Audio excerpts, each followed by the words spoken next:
Hi there. Welcome to episode 4 of the Time for Goliath to Die series. Today we're going to be talking about being faithful in the small things. I'm very excited about this because this is something I've struggled with for quite a while. Uh, as I said, I have a young daughter, and in the past 1 or so years, most of what I've been doing is staying at home and raising her, which would make me a stay-at-home mom in this season of my life. So when I went to forums where there were people and we were supposed to say what we are doing, I really struggled with that because there are many things I want to be perceived as, but uh, it seemed like saying I am staying home and raising my daughter was not important enough. Yes, that's the word. So most of the time I would say I'm an economist, I'm an author, even when I wasn't practicing either of those things. But then I remembered that I've actually written a book that tells us to be faithful in the things that do not seem as important. You see, when David began his journey, he was a shepherd boy. I'm sure shepherding was not as pleasant of a task as being a king was. But if you look at them parallel, both of them mean that you're leading. Only that in the first job, he was leading sheep or livestock. But in this other one, he was leading people.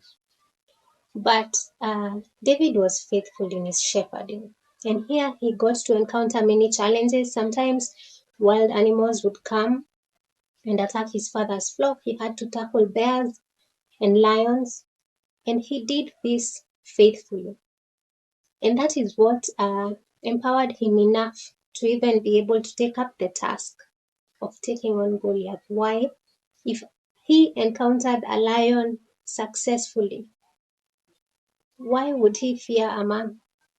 You see, he was faithful in the small things. These small mundane tasks that we find ourselves doing every day, whether it's washing dishes, washing clothes, taking care of our children, they might seem mundane, but they have a bigger purpose. They teach you consistency. They teach you to be patient. They teach you to be faithful also, because most of the time, no one will applaud you for washing a sink full of dishes. But in time, you learn to plan yourself and do your tasks, even when there's no applause. We get to hear about Jesus starting his Jesus's journey mostly when he started doing ministry, when he was 30. There's no account from when he was a child that he used to do these chores at home and all this and all this. But all his life equipped him for the mission that he had. That is why he was born as a baby. Otherwise, probably God would have brought him on earth at 30 so that he would start his work.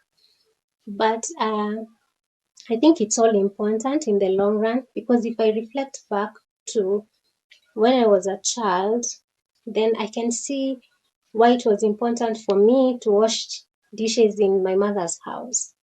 I can see why it was important for me to attend preps and go through the 844 system. Even though sometimes we joke that what we read we're not practicing, it opens up your mind to how big the world is and the endless opportunities that there are.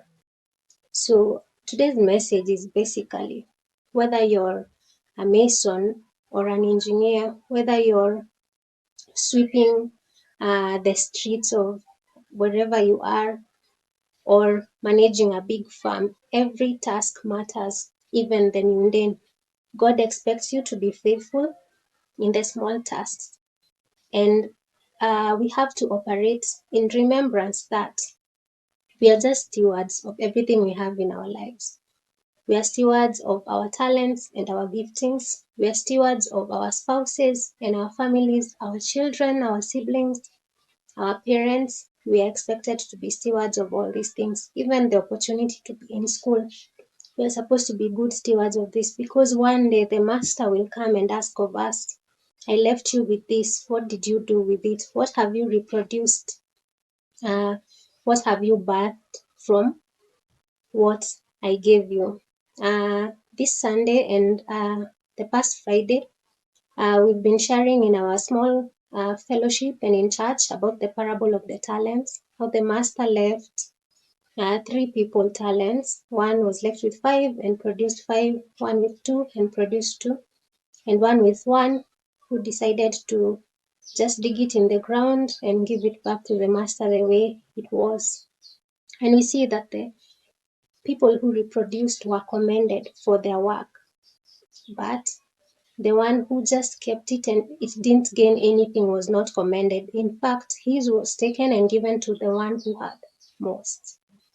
So my point is, we are given different talents, different abilities that do not compare. We are given our talents depending on our ability, because God knows us, because He's the one who created us. So we are expected to produce. We are expected to be productive, to be the best version of ourselves wherever you are.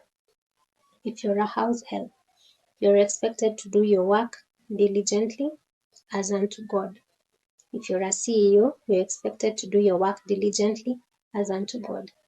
None is more important than the other in the eyes of God, but we are expected to be faithful in the small things, because they are preparing us for greater things ahead, whether on this earth or for the reward that is to come when the Master comes to see what we did with what He gave us. So that's my message for today. If you're struggling with seeing the importance of what you're doing, I'm here to remind you that in the bigger plan, in the bigger picture of God, it is important. Even though no one can see that you're washing dishes, God can. It counts in your story. So keep on keeping on, give it your best shot, and see you in the next video.